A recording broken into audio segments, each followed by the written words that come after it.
গোপাল ভট্টাচার্য মহাশয়ের লাইভ অনুষ্ঠানটি দেখুন প্রতি মঙ্গলবার সন্ধে 6:35, প্রতি বুধবার বেলা 12:05, প্রতি শনিবার সন্ধে 6:35 এবং প্রতি রবিবার বেলা 12:05 একমাত্র সিটিভিএন প্লাস চ্যানেলে। স্বাগতম দীপ্রাহরিক অনুষ্ঠান। আপনাদেরকে বলি যে এই যে আমরা দুটো গ্রহের কথা শুনি, রাহু এবং কেতু, আমাদের একটা ধারণা রয়েছে এবং এটা আপনারা প্রত্যেকেই বোঝেন যারা জ্যোতিষ অনুষ্ঠান নিয়মিত দেখেন বা নাই বা দেখেন, যে রাহু কেতু মানেই বাজে, মানে এটার সঙ্গে কোনো রকম সংস্রব রাখা মানেই হচ্ছে খারাপ ছেলের সঙ্গে মেশার মতন অনেকটা। কাজেই বাপ মায়েরা বলে ওর সঙ্গে মিশো না, সেরকম সবাই বলে যে তোর রাহুর দশা চলছে বা কেতু তোকে দংশন করছে ইত্যাদি। রাহু কেতু তো একটাই লোক ছিল, সেটা তো সুদর্শন চক্রে দুভাগ হলো বলে দুটো ভাগে ভাগ হলো। এবার দুটো ভাগ না হলে সেটা কি টোটালটাই খারাপ ছিল কিনা কে জানে। তাই যাই হোক, একটা উপরে চলে গেল, একটা নিচে চলে গেল। তো সেটা কি আমাদের সবসময় দুর্ভাগ্যের প্রতীক, নাকি সৌভাগ্য কখনো কখনো দিলেও দিতে পারে? দেখুন, পৃথিবীতে আইডেন্টিক্যালি মানে খুব হুব্বা শ্যামলের মতন লোককেও কিন্তু কিছু কিছু পজিটিভ কাজ কারবার দেখা গেছে, যে কাউকে কাউকে টাকা পয়সা দান করছে, যে অত্যন্ত বাজে টাইপের লোক হলো। তো ফলে হিটলারের আমলে আমাদের ভারতবাসীরা সব থেকে বেশি জার্মানিতে কিন্তু ইঞ্জিনিয়ার হয়েছিল, এটাও ঠিক।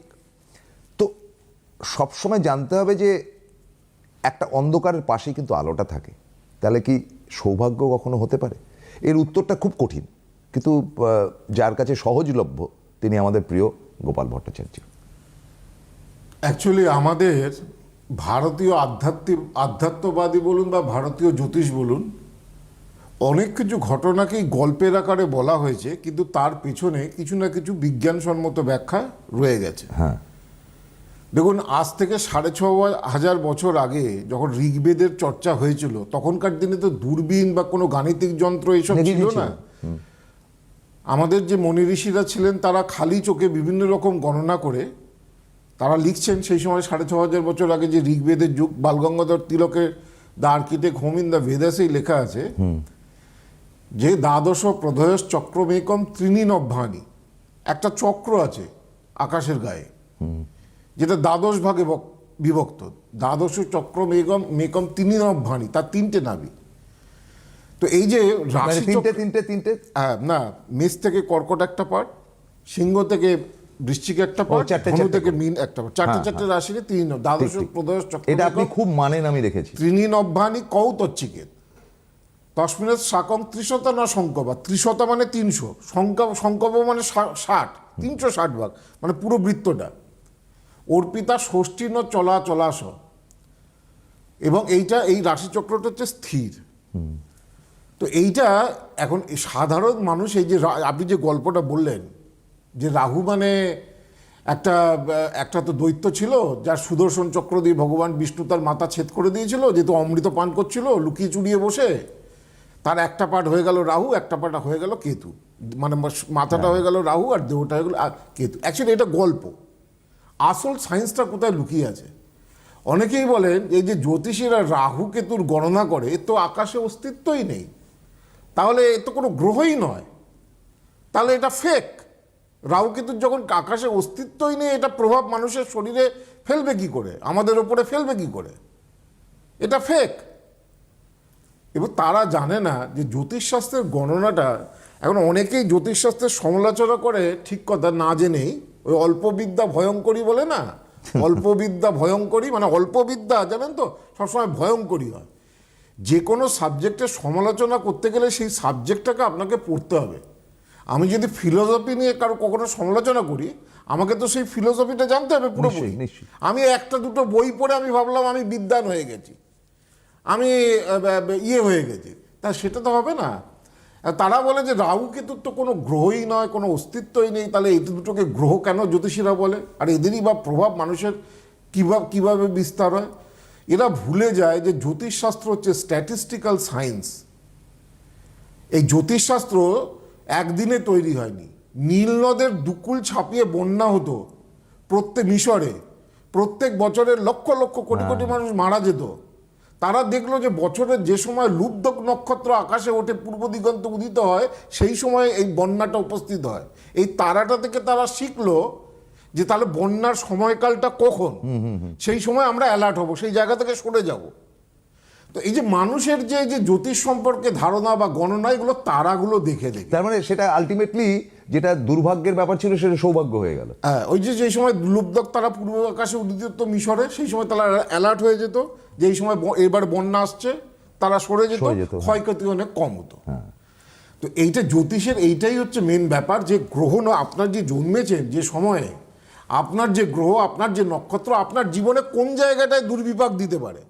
চাকরি নিয়ে সমস্যা দেবে, না ব্যবসা নিয়ে, না বিবাহিত জীবন নিয়ে সমস্যা দেবে, না আপনার ছেলেমেয়ের পড়াশোনা নিয়ে। এইটা একটা জন্ম ছক দেখলেই পরিষ্কারভাবে বোঝা যায়, গ্রহ নক্ষত্র দেখলে পরিষ্কারভাবে বোঝা যায়। আর যেটা বলছিলাম যে জ্যোতিষ হচ্ছে স্ট্যাটিস্টিক সায়েন্স। স্ট্যাটিস্টিক সায়েন্স মানে দীর্ঘদিন ধরে মানুষ দেখেছে যে এই ঘরে এই গ্রহগুলো থাকলে সেই মানুষের জীবনে এই এই প্রভাবগুলো আসছে, সেই অনুযায়ী একটা স্ট্যাটিস্টিক্যাল সায়েন্স অ্যাস্ট্রোলজিতে বা জ্যোতিষে তৈরি হয়েছে। রবি দশমে থাকলে তারা দেখেছে একজন মানুষ জীবনে প্রচুর নাম সম্মান পায়। নবমে শুভ বৃহস্পতি দেখেছে একটা গরিব মানুষ গরিব জায়গায় জন্মগ্রহণ করলেও তারা কোটি কোটি টাকার মালিক হয়। তারা দেখেছে বিবাহস্থানে মঙ্গল যদি নেগেটিভ হয় তাদের বিবাহিত জীবন সমস্যার হয়। তো এগুলো হচ্ছে দীর্ঘদিন ধরে চলে আসা লক্ষ লক্ষ কোটি কোটি ছক, মানুষের যে বিচার, তার বিচার। তেমনই জ্যোতিষীরা দেখেছে, অ্যাস্ট্রোলজি এটা তো আজকের দিন তেমনই দেখেছে, এই যে আমাদের যে রবিমার্গ, কথাটা রবিমার্গ কিন্তু অ্যাকচুয়ালি হচ্ছে পৃথিবী সূর্যের চারিদিকে যে ইয়েতে ঘুরছে, যে কক্ষপথে ঘুরছে, সেটাকেই বলা হয় ইক্লিপ্টিক বা রবিমার্গ। এই রবিমার্গ এই পৃথিবীকে ঘিরে আবার ঘুরছে হচ্ছে চাঁদ, চন্দ্র। তাহলে একটা কক্ষপথ হচ্ছে পৃথিবীর মাঝখানে যদি আমি সূর্যকে কল্পনা করি, আর পৃথিবীর কক্ষপথের চারিধারে রয়েছে চাঁদ, চাঁদের কক্ষপথ, চাঁদ ঘুরছে। তো এই যে চাঁদের কক্ষপথ এবং পৃথিবীর কক্ষপথ যে দু জায়গায় ছেদ করছে, পয়েন্ট হচ্ছে, তার একটা পয়েন্ট হচ্ছে নর্থ নোড আর একটা পয়েন্ট হচ্ছে সাউথ নোড। একটা হচ্ছে রাহু এবং একটা হচ্ছে কেতু। ঠিক ঠিক ঠিক। তাহলে গল্পের আকারে কি বলা হলো যে একটা হচ্ছে মাথা আর একটা হচ্ছে ধর। আসল বিজ্ঞানটা হচ্ছে এইখানে।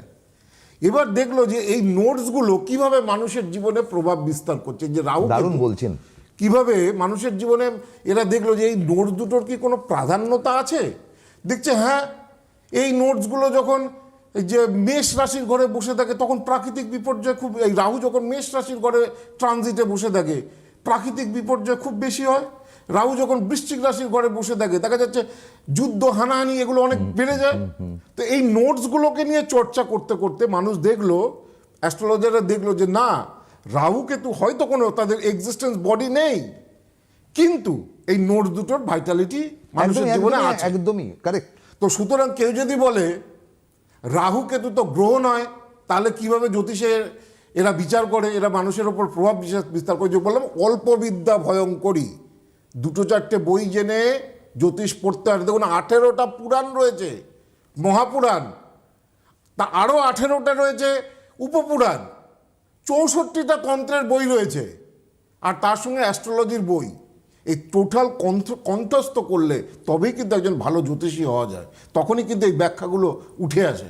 এবং আমি অবশ্যই বলবো যে গোপালদার এই কথা শুনতে শুনতে আমি এতটা মুগ্ধ হলাম। আমি যাই হোক বিজ্ঞানের ছাত্র, আমাদের বেসলাইনটা যেটা ছিল উনি যেটা বললেন গোপালদা অসাধারণ। দুটোরই আমি মানে বৈজ্ঞানিক ব্যাখ্যাটা ছোট্ট করে দিয়ে দিচ্ছি। প্রথমটা উনি বললেন যেটা অসাধারণ, সেটা হচ্ছে যে এই যে 6500 বছর আগে 360 ডিগ্রির যে ডিগ্রিটা পাওয়া গিয়েছিল, তারও অনেক পরে আমাদের জিওমেট্রির বেসলাইন পিথাগোরাস সিস্টেমটা তৈরি হয়েছিল, ABC যে ট্রায়াঙ্গুলার। তো এটা তো দেখা যাচ্ছে যে তারও আগে জ্যোতিষটা ঠিক করে দিয়ে গেছেন। এবং তারপরে পিথাগোরাস, ঋগ্বেদে অনেক নক্ষত্রের কথা বলা হয়েছে, সপ্তর্ষি থেকে বিভিন্ন নক্ষত্র মণ্ডলের কথা বলা হয়েছে। পিথাগোরাস থিওরেম না বেরোলে ইঞ্জিনিয়ারিং এর সৃষ্টি হতো না, অথচ দেখুন অত বড় একটা অবদান। আমি মুগ্ধভাবে শুনছিলাম। সেই জন্য মুশকিলটা হচ্ছে, অনেকে বলে জ্যোতিষ মানি না, কিন্তু বিয়েটা করে হচ্ছে পঞ্জিকার ডেট মেনে। আর ওই পঞ্জিকাটা লেখে কে রে বাবা? আমরা তো লিখি। হ্যাঁ ঠিকই। জ্যোতিষীরা জ্যোতিষ গণনায় যে শুভ মুহূর্ত আমরা তো বার করি। এবং গোপালদা দ্বিতীয় যেটা বললেন সেটার পারফেক্ট সাইন্টিফিক ব্যাখ্যা, যেটা রাহু কেতুর, যে একটা ওপরে একটা নিচে, তিনি তো দুটো দেখুন এখন ইন্ডিয়া, ইউরোপ, আমেরিকা প্রত্যেকটা জায়গায় প্রচণ্ড ঠান্ডা, বরফ পড়ছে কোথাও, কিন্তু প্রচণ্ড গরম হচ্ছে গিয়ে ব্রাজিলে, অস্ট্রেলিয়াতে, নিউজিল্যান্ডে, সাউথ আফ্রিকাতে প্রচণ্ড গরম। ঠিক উল্টোটাই হবে। তাহলে এই যে দুভাগে উনি ভাগ করে দিলেন, যে এটাই রাহু কেতু, যে আজকে ওরা গরমে এরকম ঘাম ঝাড়ছে আর আমরা ওরে বাবারে করে বসে আছি। তো এটার ব্যাখ্যাটা দেখবেন না আপনারা, কি বিউটিফুল বললেন আজকে, এটা অ্যাসেট হিসেবে আপনাদের কাছে রেখে দিন আজকে গোপালদার এই কথাটা। লোকে এইসব শুনতে চায় না, লোকে জানতে চায় আমার রাশিটা নিয়ে বলুন কি হবে। না না, এগুলো এখন এইগুলো আমরা আজ থেকে 20-25 বছর আগে বলতাম, এখন বলি না, তার কারণ যে লোকেদের ইন্টারেস্ট এইসব। না বলুন দাদা, শুনুন, একটা না বিগ সেকশন, আমি পরে আপনাকে বলবো, অভূতপূর্ব একটা ঘটনা ঘটেছে, সেটা আপনাকে নিয়েই, মানে সে আমার কাছে ক্রমাগত ফোন আসছে যে কিভাবে আপনার সঙ্গে যোগাযোগ, আমি বলবো আপনাকে আলাদা করে। হ্যাঁ, মানে খুব এক্সাইটেড হয়ে গেছি। হ্যালো। হ্যালো, নমস্কার দাদা, আপনাদের দুজনকেই নমস্কার। নমস্কার। আমি বীরভূম থেকে বলছি, আমার ছেলের ব্যাপারে একটু জানতে চাই। Date of birth? Date of birth বলুন। 25/12/1996। হ্যাঁ, 25শে ডিসেম্বর, মানে যীশু খ্রিস্টের জন্মের দিনে, ক্রিসমাসের দিনে জন্ম, 1999। 96। হ্যাঁ। টাইম? দুপুর 2:05 কলকাতা। দুপুর 2:05 কলকাতায় জন্ম। মেন ব্যাপার হচ্ছে জন্মবার যেটা পাওয়া যাচ্ছে, সেটা জন্মবার বুধবার ছিল তো? হ্যাঁ, বুধবার। 96-এ জন্ম, তার মানে বয়স হচ্ছে 29 বছর। মেষ লগ্ন, মিথুন রাশি, আদ্রা নক্ষত্র, নরগণ, এই হচ্ছে হরস্কোপ। দেখুন, এমনিতে বুধবারে জন্মবার, মেষ লগ্ন, মিথুন রাশি, আদ্রা নক্ষত্র, 29 বছর বয়স, লগ্ন কৃত্তিকা নক্ষত্রে, খুব ভোগায় লগ্ন কৃত্তিকা নক্ষত্রে। কৃত্তিকা মানে জ্বালা পোড়া, লগ্নই বলুন আর রাশি বলুন, যদি কৃত্তিকা নক্ষত্রে পড়ে, অনেক যোগ্যতা থাকলেও কিন্তু তার যে জীবনে যে ধরনের রাইজিং দরকার সেটা হতে চায় না। রবি মূলা, এটাও বাজে নক্ষত্র পেয়েছে। বুধ পূর্বাষাঢ়া। আচ্ছা, যাই হোক, জন্মছকটা দেখি। দেখুন, এখানে অনেকগুলো চার্টের মধ্যে সমস্যা। প্রথম কথা, শনি কেতু লগ্ন, লগ্নের দ্বাদশে সাধু সর্পদোষ, ছন্নছাড়া দোষ, চন্দ্রভঙ্গ কালসর্প দোষ, কেমদ্রুম দোষ। হ্যাঁ, পড়াশোনায় তো মোটামুটি হবে, কিন্তু চাকরি বাকরি বা কেরিয়ার হতে চাইবে না। সায়েন্স নিয়ে পড়েছে? হ্যাঁ, সায়েন্স নিয়ে পড়েছে। টেকনিক্যাল লাইন নিয়ে পড়েছে? হ্যাঁ, বিটেক পাস করেছে। কিন্তু চাকরি বাকরি পাচ্ছে না তো? হ্যাঁ, চাকরি পেয়েছে, কিন্তু ভালো চাকরি হয় না। তো সেটাই বললাম, চাকরি মানে ভালো চাকরি, একটা ইঞ্জিনিয়ারের তো আর এই লেভেলে, মানে কেরিয়ারের মেন হচ্ছে 29 বছর বয়স হয়ে গেছে, চাকরি বাকরি বা কেরিয়ার মনের মতো হতে চাইছে না, ভালো চাকরি বাকরি পাচ্ছে না, এই তো সমস্যা। হ্যালো, এটাই সমস্যা তো? হ্যাঁ, ওটাই সমস্যা। হ্যাঁ, তো ওই সাধু সর্প দোষ আছে, ছন্নছাড়া দোষ আছে, কেমদ্রুম দোষ আছে। এই তিনটে যোগ যতক্ষণ না ঠিক করা যায় ততক্ষণ একজন মানুষের জীবনে, এই যদি এই যোগগুলো, কিছু দোষ থাকে, সেগুলো আপনাকে হয় উপাচার করতে হবে, নয় প্রতিকার করতে হবে। অনেকের হয়তো আর্থিক সামর্থ্য সেইভাবে থাকে না প্রতিকার করার, কিন্তু কিছু করতে হবে আপনাকে, উপাচার, তাহলে উপাচার করবেন। কিন্তু এই তিনটে দোষকে না ঠিক করলে কেরিয়ার কোনোদিন মনের মতো হতে চাইবে না। যাই হোক, যেটাকে নিয়ে বলছিলাম রাহু কেতু নিয়ে, কি বলুন? হ্যাঁ, যেটাকে নিয়ে বলছিলাম রাহু কেতু নিয়ে। রাহুর প্রভাব কি হয়? এই যে রাহুর যেহেতু মাথা, শুধু মাথাটাকে রাহু বলা হয়, কল্পনা করা হয় দৈত্যের মাথা, তো রাহুর প্রভাব সব থেকে বেশি পড়ে ছোট ছোট ছেলে মেয়েদের ওপরে। আমার কাছে সেদিন গড়িয়াতে একটা ছেলে, একজন ভদ্রমহিলা এসেছেন, বলছেন, স্যার আমার ছেলে খুব বিখ্যাত ইংলিশ মিডিয়াম স্কুলে পড়ে, ওখানে সব খুব ধনী লোকে বাড়ির ছেলেমেয়েরা পড়াশোনা করে, তাদের মেন্টালিটি যে ভালো হয়ে হবি কি, তুই সাইবার হানা দিবি, ক্রিমিনাল হবি। হ্যাঁ, বলে চুল, পটি, স্টুল, এগুলোকে নিয়ে তান্ত্রিকের কাছে যাচ্ছে 13 বছর 14 বছরের ছেলেমেয়েরা, এর ক্ষতি করবে, ওর ক্ষতি করবে, এই সমস্ত মেন্টালিটি। মানে বকাটে ছেলেদের পাল্লায় পড়ে ভালো ছেলে বকাটে হয়ে যায়। এই যে বললেন যে দুষ্টু ছেলে বা বকাটে ছেলে, এইটা হচ্ছে রাহুর জন্যই মেনলি হয়। আপনার ছেলে মেয়ে অসৎ সঙ্গে মিশবে যদি আপনার জন্মকুষ্ঠিতে, আপনার ছেলে বা মেয়ের জন্মকুষ্ঠিতে রাহু যদি অশুভ থাকে। আর রাহু যেহেতু ব্রেন, মাথা, শুধু মাথাটা রয়েছে, রাহুর অশুভ প্রভাব করলে একটা মানুষের ব্রেনের মধ্যে প্রচণ্ড চঞ্চলতা তৈরি হবে। মোবাইল অ্যাডিক্টেড হয়ে যাবে। এই যে ছেলেমেয়েরা মোবাইল অ্যাডিক্টেড, পড়াশোনা করতে চাইছে না, চঞ্চলতা, বাবা মারা প্রচণ্ড চেষ্টা করছে, 5টা টিউশন 6টা টিউশন সব দিয়েছেন, কিছুতেই ঠিক করতে পারছেন না। টিউশনের নাম করে আপনার থেকে টাকা নিচ্ছে আর গিয়ে সিনেমা দেখে বেড়াচ্ছে, বন্ধুদের সঙ্গে বাইরে খাওয়া দাওয়া করে বেড়াচ্ছে। এই যে ঘটনাগুলো যখন ঘটে তখন সেটা হচ্ছে রাহু।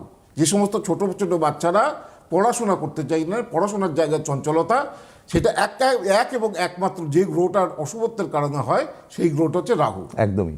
আপনি রাহুকে না ঠিক করলে, তার যদি প্রতিকার উপাচার না করেন, আপনি আপনার ছেলে মেয়েকে ঠিক করতে পারবেন না। অবৈধ সম্পর্কে মিশছে, খুব নিচু একটা কাস্টে বা নিচু একটা জায়গায় প্রেম করছে, যেখানে আপনার মেয়ের বিয়ে হলে মুখ দেখানো আপনার দায় হবে।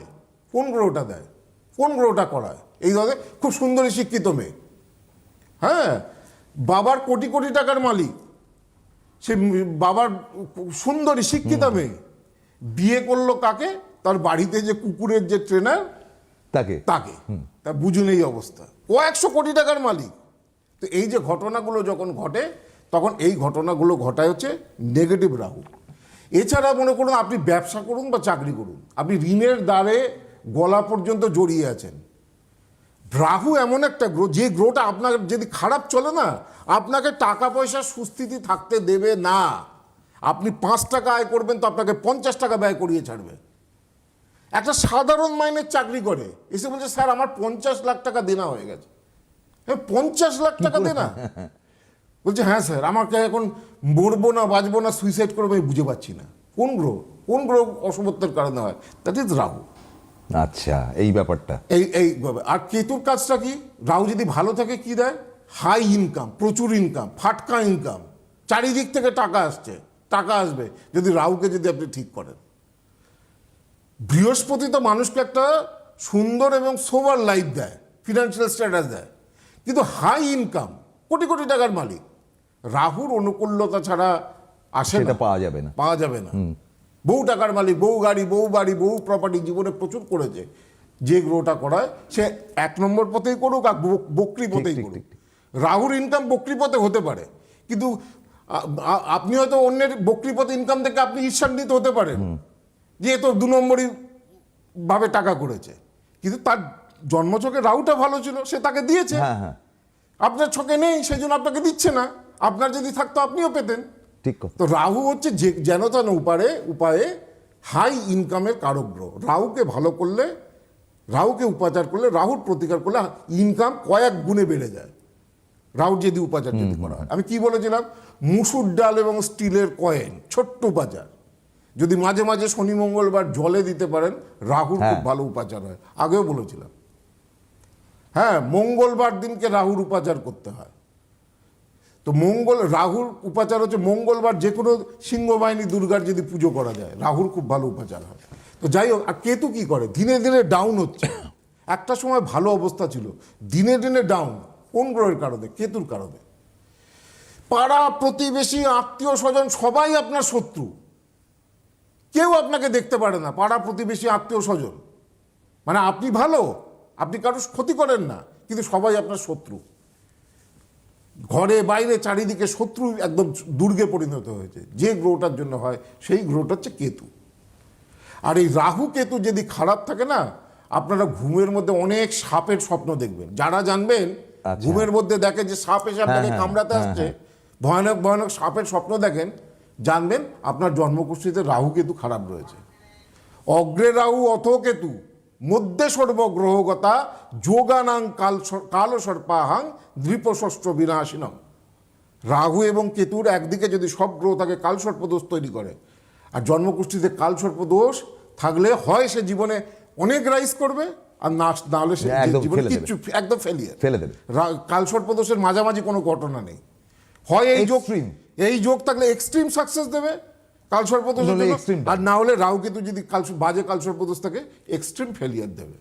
সেই জন্য এই কালসর্পদোষ থাকলে যদি আপনি যদি দেখেন আপনার জীবনে সফলতা আসছে না, কালসর্পদোষের অবশ্যই প্রতিকার উপাচার করতে হয়। যে আমাদের 17ই ফেব্রুয়ারি শিবরাত্রি, মহাশিবরাত্রি যুক্ত অমাবস্যা, আমি নিজে সব পুজোগুলো করাবো। কয়েক হাজার মানুষ আমার সঙ্গে আমার বাড়িতে আসবেন এই দিন।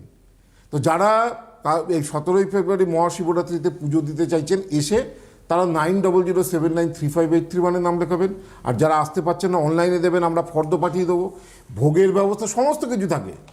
হ্যাঁ, তো ফর্দ 8584038635 যোগাযোগ করবেন। আর এখন আমাকে দেখালে এই যে কীর্তিমুখ, যেটা বাড়িতে রাখলে কোনো ধরনের টুকটাক কালা জাদুটো না আপনার ইয়েতে কাজ করবে না। এই কীর্তিমুখ শত্রুতা নাশ করে, সমস্ত দুঃখ কষ্ট হারণ করে। এই কীর্তিমুখ এখন উপরে এটা মেটালের, এবং আমি বলি কামধেনু, যে বাড়িতে কামধেনু থাকে সেই বাড়ির আর্থিক উন্নতি হবেই। কামধেনুকে একটু 6 মাস পুজো করলেই, গুড় ছোলা এবং দুর্বদী আর বৃহস্পতিবার হলুদ ফুল দিয়ে 6 মাসের মধ্যে আপনার ফিনান্সিয়াল জায়গা অনেক উন্নতি হয়। আপনার কামনা মানে আপনি যে জায়গাটা আটকে রয়েছে কোনো কাজে, সেগুলো সফলতা হয়। আর এই ডায়েরি 2026 এই ডায়েরিটাও কিন্তু এখন যে চেম্বারে দেখাবেন জানুয়ারি মাস পর্যন্ত। আর এখন বলে দিয়েছি যে আমার যে চেম্বারে দেখাবেন কমপ্লিট কুষ্টি পাবেন। আমি প্রিন্টার দিয়ে দিয়েছি, মেশিন দিয়ে দিয়েছি আমার ছেলেদের যারা চেম্বারে কাজ করে। হ্যাঁ, আমি বলেছি একদম কমপ্লিট কুষ্টি বানিয়ে দাও, অ্যাসেট হবে এই কুষ্টি।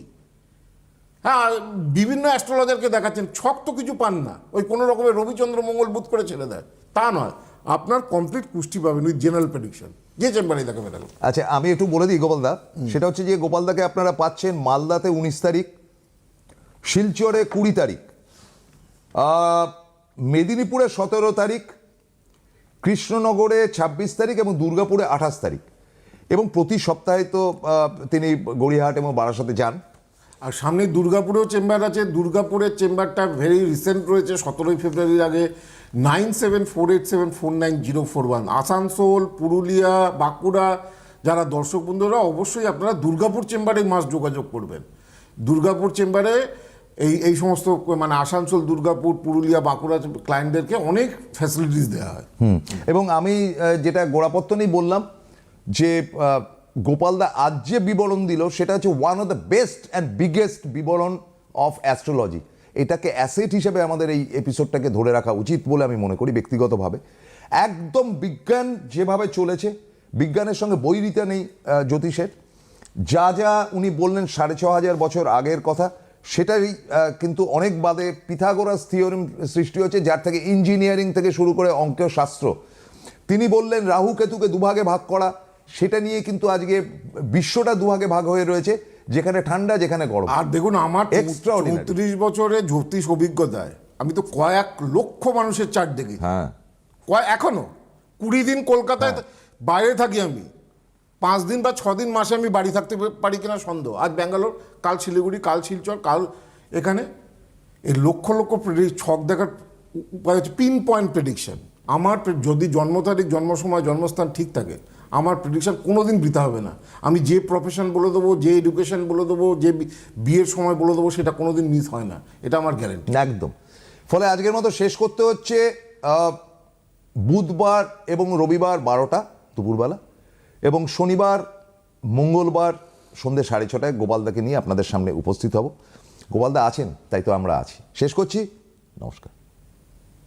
গোপাল ভট্টাচার্য মহাশয়ের লাইভ অনুষ্ঠানটি দেখুন প্রতি মঙ্গলবার সন্ধে 6:35, প্রতি বুধবার বেলা 12:05, প্রতি শনিবার সন্ধে 6:35 এবং প্রতি রবিবার বেলা 12:05 একমাত্র CTVN+ চ্যানেলে।